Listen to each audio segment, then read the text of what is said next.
आज है दशरथ राम जी का हम जीवन काल आपको सुनाने वाले हैं, ध्यान से सुनिए। माता कौशल्या और दशरथ जी के यहाँ 4 कुमारों का जन्म राम, लक्ष्मण, भरत और शत्रुघ्न। प्रभु राम का जन्म जब हुआ उस दिन को रामनवमी के रूप में सेलिब्रेट किया जाता है। प्रभु श्री राम का जैसी माँ कौशल्या के यहाँ जन्म हुआ है, अयोध्या में तो मानो खुशी की लहर दौड़ पड़ी। माता कौशल्या और दशरथ जी ने श्री राम को बड़े ही प्यार, दुलार और लाड़ प्यार से पाला है। भगवान श्री राम 4 भाइयों में सबसे बड़े हैं। इनकी माँ का नाम कौशल्या है और इनके पिता का नाम दशरथ है।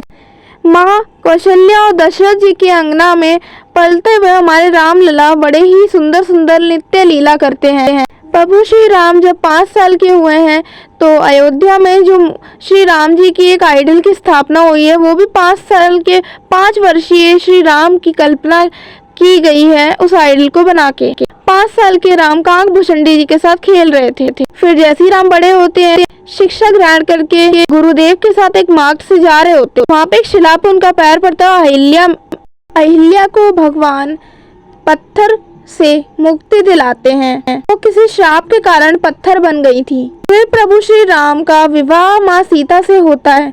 माँ सीता और श्री राम का विवाह होने के बाद प्रभु श्री राम की माता कैकेयी ने उनको वनवास की आज्ञा दी, लेकिन राम जी ने अपनी माता की आज्ञा को जरूर मान के वनवास के लिए श्री राम, लक्ष्मण और माँ सीता निकल पड़े।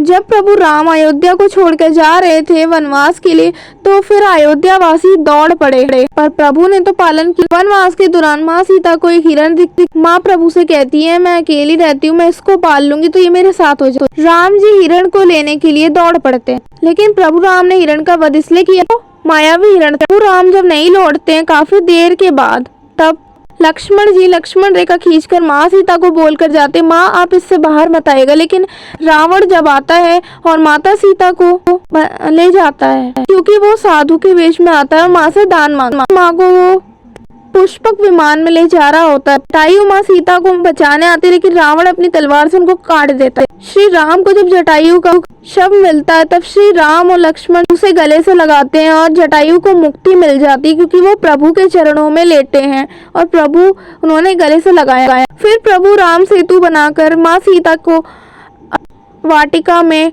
ढूंढने निकल जाते। वानर सेना ने राम का नाम लिखकर राम सेतु बनाया। हनुमान जी ने माँ को राम जी की निशानी दी और पहुंच गए माँ सीता के पास। रावण माँ को रोज परेशान करता है। माँ सीता राम जी का मन ही मन में स्मरण करती है। एक आश्रम में लव कुश का जन्म होता है।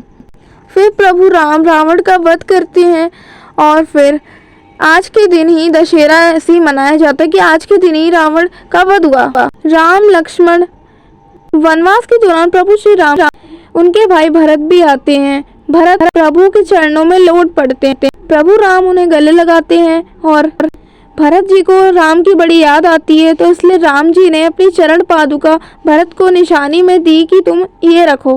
भरत दंडवत प्रणाम करते हुए अपने अयोध्या पुनः वापस लौट जाते हैं। भरत रोज श्री राम की पादुका की सेवा करते हैं। जिस तरह वो श्री राम के भक्त हैं, वो इतनी श्री राम की भक्ति करते हैं।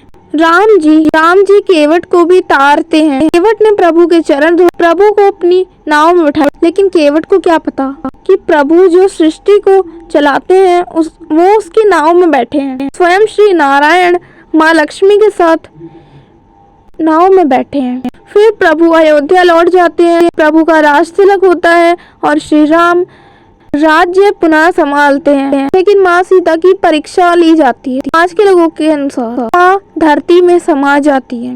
प्रभु राम ने कुछ साल तक शासन किया और जल समाधि ले ली, लेकिन प्रभु श्री राम हनुमान जी को हमारे लिए छोड़कर गए हैं।